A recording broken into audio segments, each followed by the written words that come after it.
reasons I really wanted to come to this conference after Sean and the team reached out, because I really resonated with this whole theme of the Conference of 99U, that whole concept of success is 1% inspiration and 99% perspiration.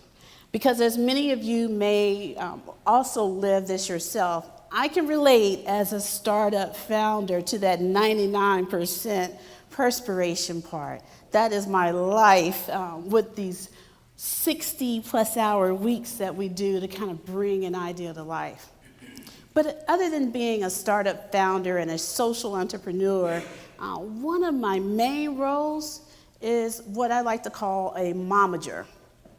And a momager means that when I'm not doing that 99% perspiration in the office, I'm focused on helping this person that is my 1% or more inspiration, my daughter Kai, who's 16, figure out what she needs to do on a day-to-day basis. And I wanted to tell you a story about one day, after one of these 60-hour weeks, my daughter tells me, Mom, I need you to drop me off. She's in the robotics team, and she needed me to drop her off at practice. So after Friday in the office, my mind is pretty much brain dead. And I just kind of go into automatic mode. I was like, sure, just get your stuff. Let's get in the car. Let's go. And I'm driving from San Francisco to the Oakland Hills to drop her off at this practice for robotics. We finally make it. I'm not really thinking about anything. As she gets ready to jump out of the car, tells me bye, I just happen to glance over at the garage where her teammates are and have a moment of shock.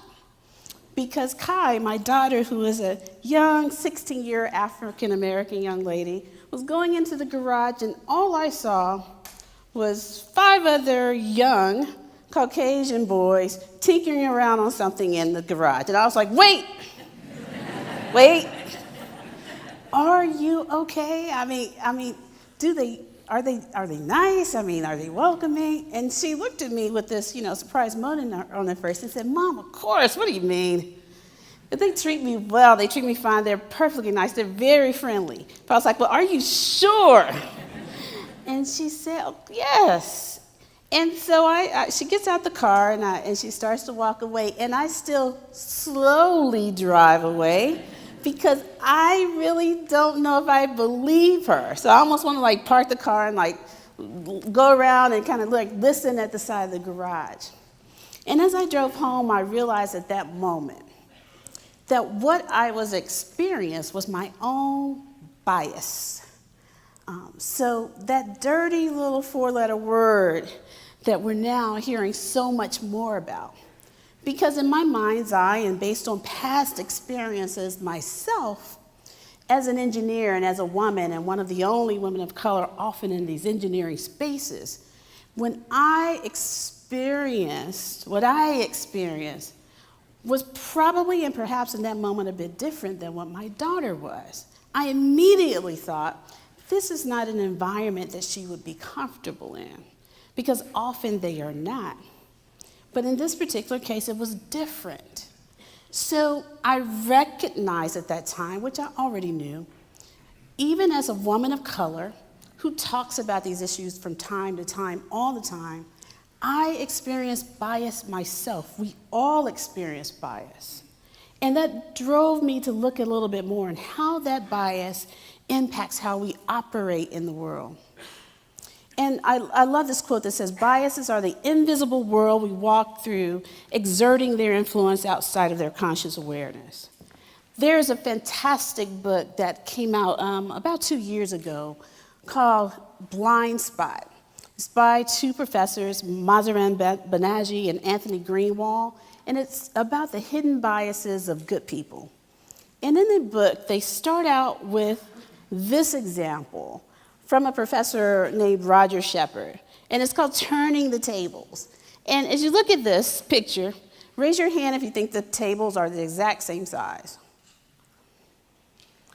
Very few people. But what if I was to show you this? These tables are exact. Size is the same. But how your mind is registering this picture and translating it from this flat 2D image to a 3D one changes the perception of how you see it. Another example will be similar. Look at these two faces. The smiles are upside down on one versus the others, but are they different? Look at the eyes. They're exactly the same eyes, but because there's a change in one element that changes your perspective of what these two pictures are telling us. So this really demonstrates in these examples how the eyes receive, the brain registers, and the mind interprets visual information. In the context of the tabletops, our collective minds, in most cases, are unable to perceive these pair of objects as they really are. And the professors, Banaji and Greenwald, call this a mind bug or a blind spot. So for me, in the example with my daughter, my blind spot was that, based on past experiences that I had, I thought without a doubt, these fellow teammates would not be treating her in an equal and fair fashion, and I made a judgment of those people and how they interacted. One of the reasons that we as individuals and humans perceive these things this way is because our brain unconsciously and automatically and even unintentionally tends to pull from experiences that we have to make us see things different than they may actually be in reality. And this is what implicit and unconscious bias, this is what it looks like. But it's not just in looking at an example like this where unconscious bias comes to play. As you can see from my own example, unconscious bias affects every area of our lives. We unconsciously tend to like people who look like us, think like us, and come from backgrounds similar to ours. And everyone thinks they're open-minded and objective. I think that. But the research has shown that we have beliefs that are gained from family culture and a variety of lifetime experiences that heavily influence how we evaluate others as well as ourselves. So we're fighting an unconscious bias, both effects that we have gained from evolution as well as from socialization.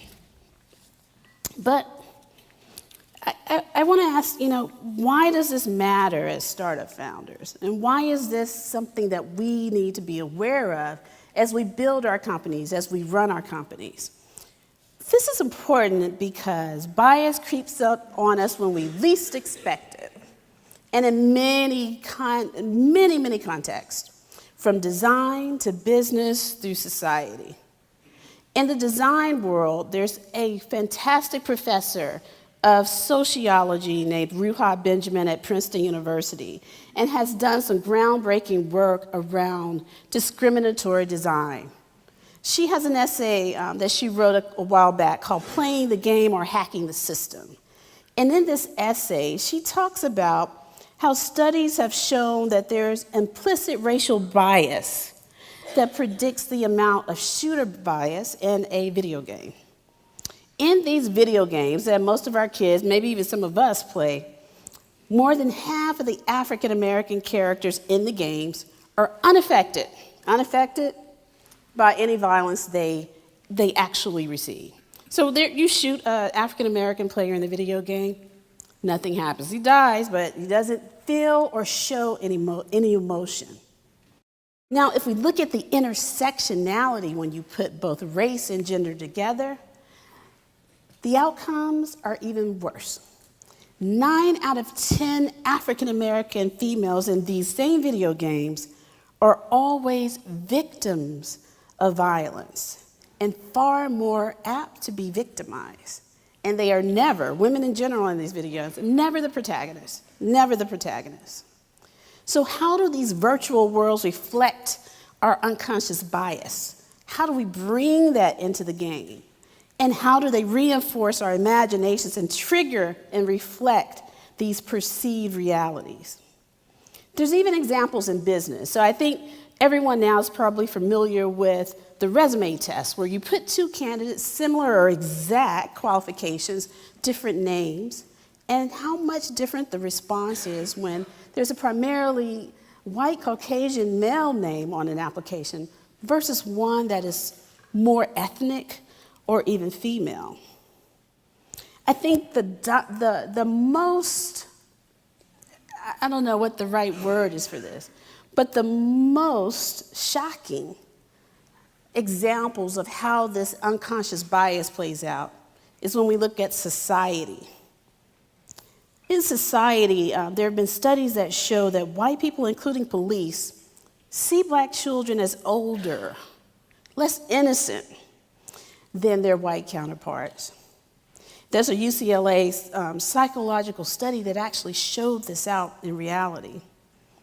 Researchers at the University of Colorado at Boulder and California State University in Northridge reviewed decades of empirical evidence and found that cops and implicit bias extends to the work that they do. And they found that police officers seem to possess implicit bias that might make them more likely to shoot black suspects rather than white ones. So let's think. It's been less than a year now that Tamir was killed and shot by a police officer that thought this young man, this kid, this child, was an adult with a gun, had a play gun. Do you remember this example? This is what a hoodie looks like in Silicon Valley on one of the most successful, I would say, and most recognizable startup founders. But what does a hoodie look like when an African-American young man wears it? What did that hoodie represent when Trayvon Martin donned it? This is pulled this from an article that Cheryl Conti wrote, which was titled "The Difference in the Two Worlds of Hoodies," the difference in two worlds of hoodies, one with Mark Zuckerberg and one with Trayvon. They even did an article, I believe, in Bloomberg News, where they asked everyone what did they feel of the impact of Mark and this trademark hoodie. You see, some people liked it, some people were for and against it. But look at the comments. Just take a minute to reflect on these comments. We're 4% comparison to Trayvon Martin. And the questions that brought up for people. Mark Zuckerberg wears a hoodie. Is he considered a thug too? I wonder if Zuckerberg looked as threatening in his hoodie as Trayvon Martin did. When we look at these different issues, I think we see the same thing that I represented in my own personal example of my daughter, Kai, and her robotics team. The effect of this implicit bias that we build from these different experiences and social contexts that invade our mind and cause us to see reality different than it is. One of the things that I always like to point out in our work with Black Girls Code when we started, we were really surprised by the numbers of representation of students in computer science, especially women and women of color. And so often we hear that there's an issue with the pipeline. That's why there are no women, there are no minorities in computer science. And if you look at these numbers on the right, that would tell you that it is so. However, let's look at the left. If you talk to middle school girls, over 50% of them are interested in computer science. But by the time they enter high school, fewer than 2% from 50 have that same interest. So I'm inclined to think something is happening between middle school and high school, and I don't think it's all about the victims. I don't think it's all about the girls. I think that part of it is the implicit and unconscious bias that they encounter each and every step along their path that tells them this is a place that they don't belong. This is a place that they should not exist. This is not a place where they can be successful.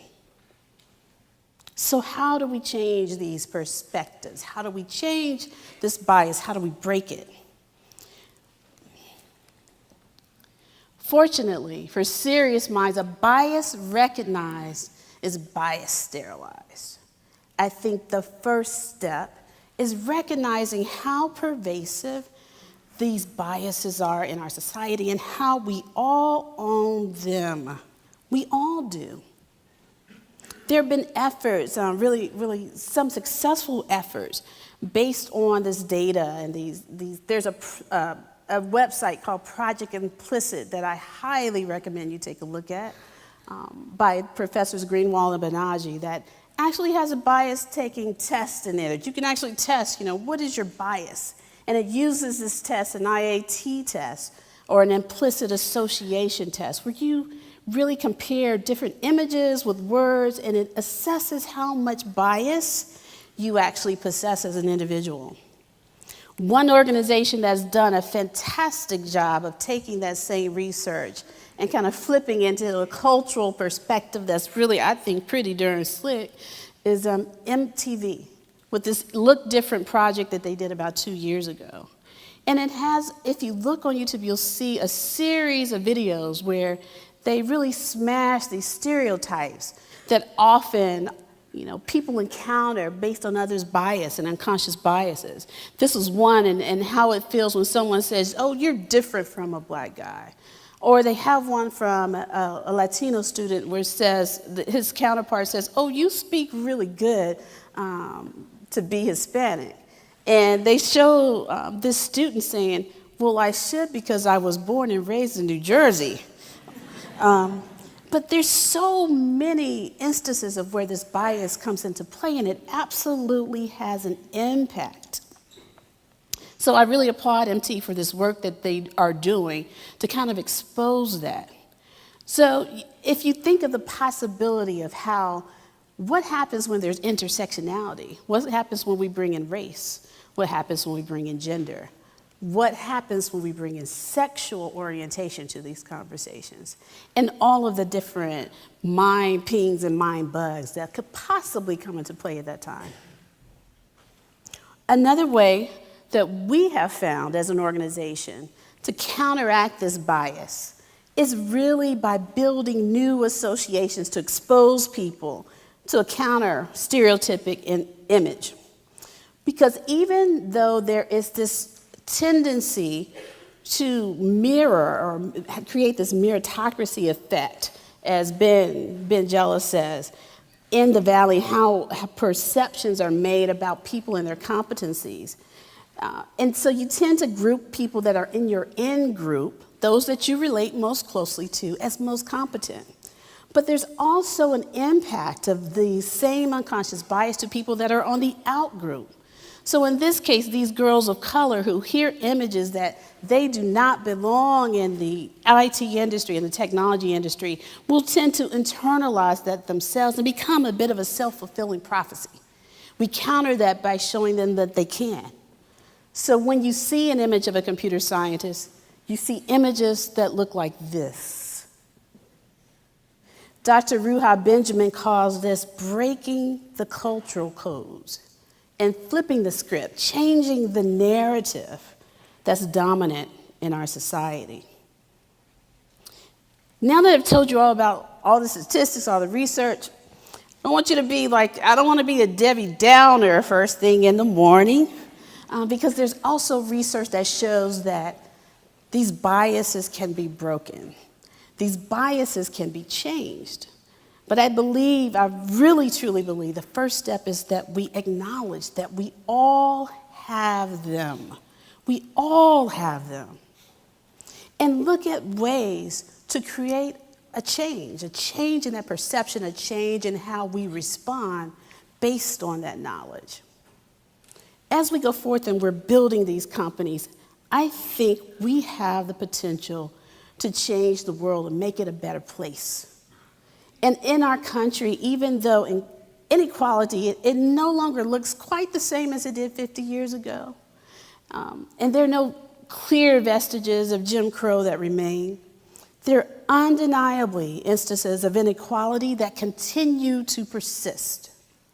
But understanding the effects of the unconscious and implicit bias that we all carry will help us to accept this disparity between our intentions and beliefs or ideals and our behavior and actions. I think it really takes a leap from moving from sympathy to empathy to transcend our tendency to other and to look at those that don't really look like us and that we don't really relate to as different.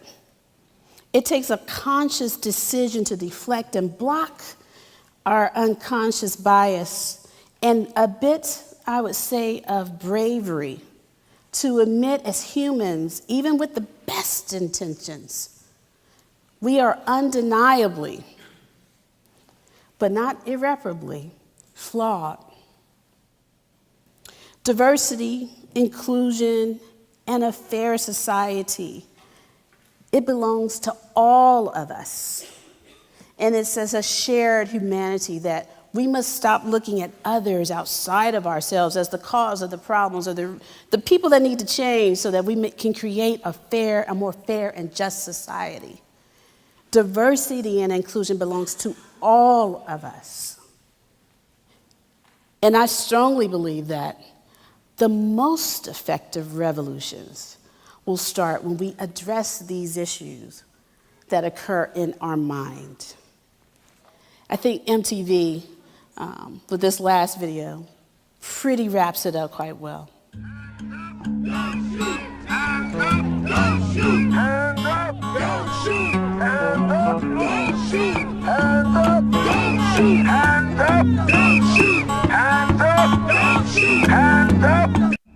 Thank you.